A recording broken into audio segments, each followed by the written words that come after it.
Kese de Nirtishnakas, Gnabajin Gongji, Gnoji Godem. Kegetsana Chunadagwe Bangwang Mangpi Nongwa Nichke Wenge Wenwayawat. First of all, I want to acknowledge the Creator, creation, the prayers, and the protocols. And before I get started, I want to take a second here to acknowledge, the words of our elder, Sam Apchineshkam, and the fact that on this planet today we are seeing many things in the media. We're seeing a lot about what's happening in Syria and the Middle East. We have our own tragedies in many of our communities across Turtle Island. But our hearts are going out to those little children that we see constantly in the media. It's becoming more evident that there's a lot of needless suffering and conflict in the world. And as I listened to the elder, I was also awake very early this morning. And this issue of world conflict and the discussion that's happening right now in this country around the refugees and Canada's place in the global community, around how it's responding to the issues that face us as humanity. I can't help but think how important it is to take the time to turn to our elders, listen to their wisdom, their insights, and gather those things as we do the work that we do in our daily lives. And I had extended on social media today and to our good friend and colleague, Minister of Indigenous and Aboriginal Affairs Canada, Dr. Carolyn Bennett, that this may be the time, the very point in our history, in our relationship with Canada, that this government turns to our Indigenous elders to seek the guidance, the reflection, and the wisdom as to how to view the world and what our place should be in this country as treaty partners. So I just wanted to leave that with you because I think it's come to the point where we can no longer just speak words, that we must be part of reshaping Canada's identity. And we clearly have come to a point in time in the history of this country where now that seems possible. So again, I want to thank the elder for that and let him know that as I listen to those words, that's what's in my heart, and I firmly believe it's time for our leaders to pay much greater attention to the words that are spoken by our Indigenous elders. So again, I just want to acknowledge the elder and thank you for your time. I also want to acknowledge the territory of Fort William First Nation. I want to also take the time here to say that I know that we have leaders, we have former chiefs in the crowd today, we have council members, and it's going to be pretty tough to acknowledge each and every one of you, so I will just acknowledge that you are here with us. We have educators. Those educators are the experts in our communities, and we have those that are on the front line. We have, again, many elders, citizens from our communities, students, and we also have our co-chairs, Tristan and Clyde, and again, let's give them a big round of applause. They're why we're doing this. And I want to tell you that just in the short time that I've known Clyde, I've had the honor to dance with him. We're both dancers on the Powwow Trail, and he also asked me to be interviewed by him for one of his research projects, and I can tell you that the more I meet young people like him, the more confident I feel that we're on a good path going forward. So for all those young people that we're doing this for, let's give them a big round of applause. They are incredible people. I want to acknowledge our guests, Minister of Indigenous and Northern Affairs Canada, Dr. Carolyn Bennett, Right Honourable Paul Martin, two very strong First Nation advocates and up-and-comers in the inner echelons of the Young Liberals of Canada. Just to give them a round of applause. I say that jokingly, but these folks are always on their feet. They never stop, right? And just by seeing the hokey pokey there, you know, proof these people do have batteries inside of them. The theme of this symposium, Naganida, besides the spirit of unity and cooperation, this means that we should never see our children walk alone. I want to acknowledge the Chiefs Committee on Education and the elders that chose the theme of charting our own path forward, and that theme in the language, because clearly that's part of the work that we have to do, and how we set out our own path has to refer back to our languages and our customs and our belief systems. I want to take a moment to pay respects to the spirits of 7 of our young people who lost their lives after leaving home to complete their education here in Thunder Bay. We know there are many others who have struggled and lost their way. We know this must never happen again.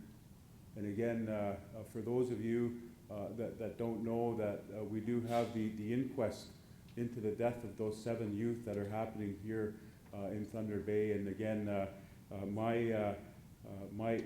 my respects and acknowledgments go to the Anishinaabe Nation leadership for being vigilant on the inquest and ensuring that their loss doesn't happen in vain. Again, we acknowledge them. I also want to acknowledge that we have recently lost 2 significant elders in the Nan territory. We have lost Margaret Wabano, who at 111 years old, she was the eldest Indian residential school survivor in Canada and predated Treaty Number 9. You know, this is somebody we just lost, and again, we acknowledge this, you know, in a sense of sadness, but we're also celebratory in that, you know, here's an individual that spanned the test of time and challenges that our people went through, and again, you know, she will play a very important part, not just of our past, but as we go forward, we will reflect again on the teachings of our elders. Also, we lost a very well-respected elder in the Anishinaabe Nation, Hilda Surratt, who was a very strong advocate for education, culture, language, and First Nation community wellness. They walked on Mother Earth long enough to see us pass from the clutches of oppression of a Harper government into a new era of truth and reconciliation. Today, their families are gathering to celebrate their lives, to remember and reflect on their contributions to our nations. Please keep them in your prayers. This symposium is one of the main reasons why we're here, to ensure that our children receive the very best education possible, not just from K to 12, but this conference is also looking at lifelong learning as a nation-building imperative, one that must be exercised in the safety and comfort of families, communities, and in strategic partnerships with other jurisdictions and like-minded institutions. We will do that together. As a father of adult children and a father of 3 young girls, I know full well the hopes and aspirations that we all have as parents. I know how very much every parent wants to ensure that their children receive every opportunity they need to grow physically, spiritually, and mentally.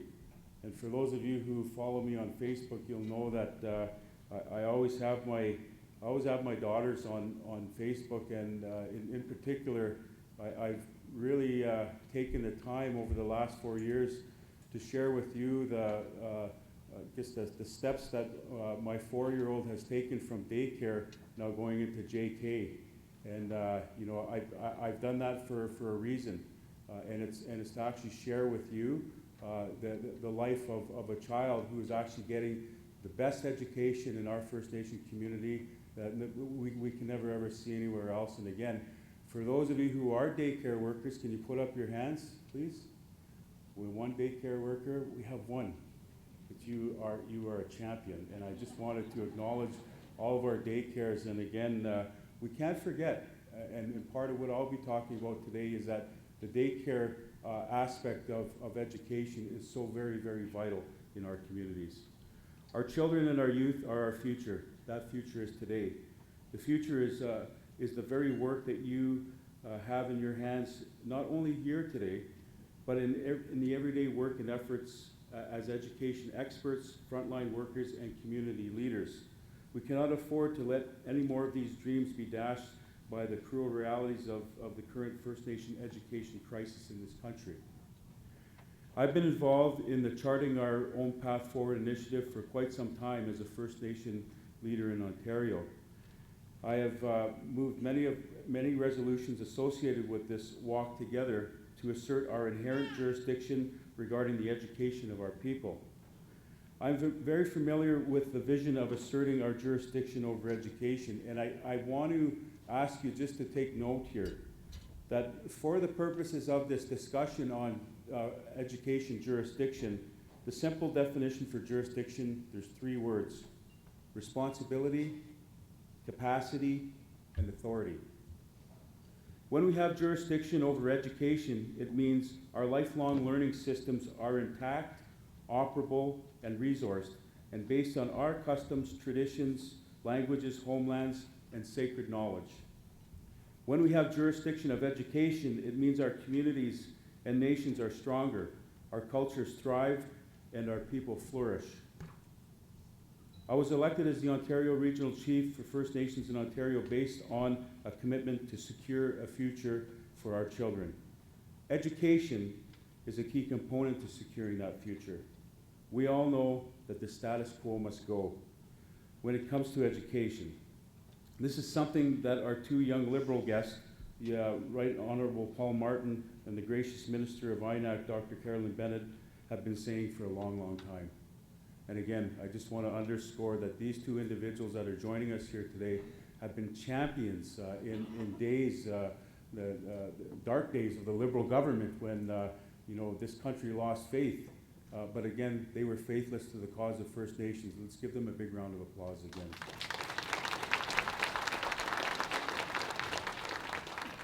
We all know that the current system was not designed to meet the needs of our learners. We all know that the challenges and issues that provide a continuous array of barriers to the success of our students. That's why we're here. We have the knowledge and the expertise here in this room to build an education system that overcomes these challenges and serves the needs of our students, our communities, and our nations. The time is always right for making improvements to the education system, and from a political standpoint, no time is better than the present to make significant strides towards our walk. We currently have approximately one and a half years to seize an opportunity with the current provincial government through the political accord, and we have 3 years left to work with the new federal government to assist in moving forward their commitments made during recent election campaigns. Next week, First Nation leadership will gather in Assembly to deliberate on many important topics. Those topics will then be discussed in a roundtable session with the relevant provincial ministers at Queen's Park. 2 of these roundtable sessions have direct implications for First Nation education. The session on the TRC calls for action, and the session on First Nation languages, culturally appropriate education systems in the province of Ontario are where this particular work that you're going to be discussing over the next couple of days will be brought forward.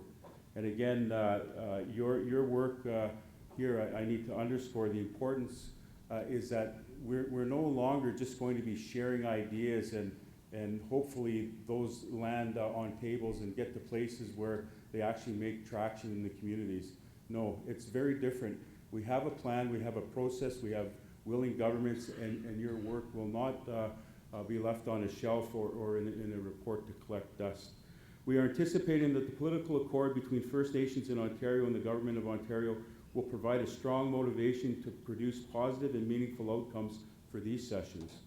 We will need you to work directly with your leadership at the community level and at the PTO level to ensure that your messages get through your ideas, visions, and concerns.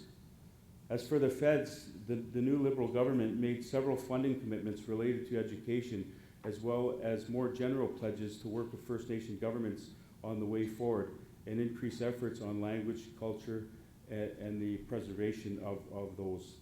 The work you are undertaking here over the next 3 days will be essential to any future discussions with the federal government.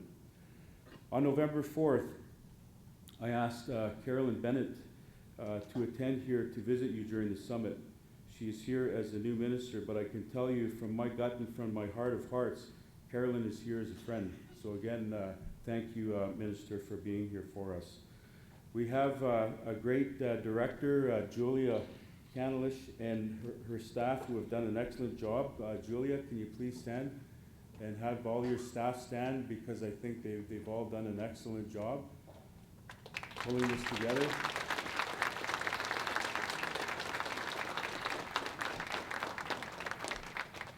And just a note there, I need to tell you that Sharu has been at her desk. There's many times that I've stayed late in the office, and she outstays me.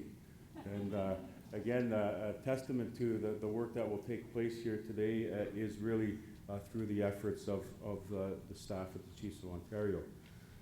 At the Chiefs of Ontario, we're committed to supporting First Nations in asserting control over education in a way that responds to our sovereignty and inherent rights. This translates to listening to and understanding completely the needs that you express in bringing those forward for coordination and advocacy purposes. Let me emphasize the word responds. It goes back to the definition on jurisdiction. And again, I go back to Paul Martin attended one of our gatherings, as he's done many, and we had this discussion on jurisdiction, and I'll continue to echo the connection between the Indian Act system and solutions around First Nation jurisdiction on education and other areas, to suggest that, you know, when it comes back to the issue of jurisdiction, the root word of responsibility is the ability to respond. The Indian Act and Indian policy will also be part of the much needed work and attention that we will give to this mandate in months and in years to come. And again, just to note that as you work on the issue of education, very specifically, we are working with our partners in other governments to address issues of the Indian Act, because essentially that's got to be the biggest problem right there, is the Indian Act and the Indian policies that have plagued our people for decades. We understand that the autonomy and self-determination of First Nations can be strengthened and supported, while at the same time walking together in unity.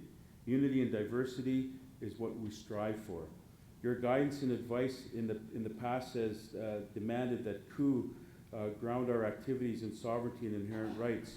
In doing so, we ensure that positive outcomes that improve the quality of our lives, which includes strong and healthy educational successes, is really our target. So in closing, I wish to thank all of you who are personally involved with our learners and support them in their everyday efforts to gain knowledge that is relevant and significant in their lives. Your guidance and patience are critical to the development of healthy self-esteem and self-worth, and I commend all of you in the work that you do.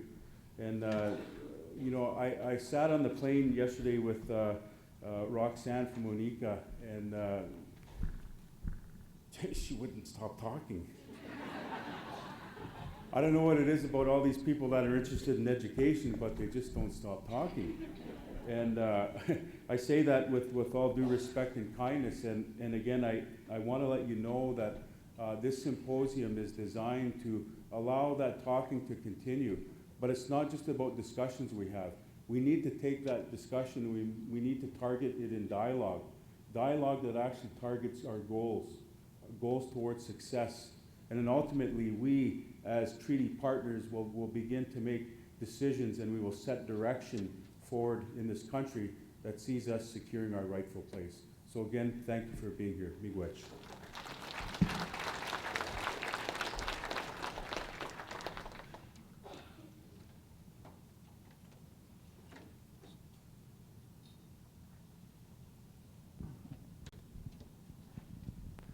Thank you. Thank you, Ontario Regional Chief Isadore Day. So, at this time, I'd like to invite the Grand Chief of the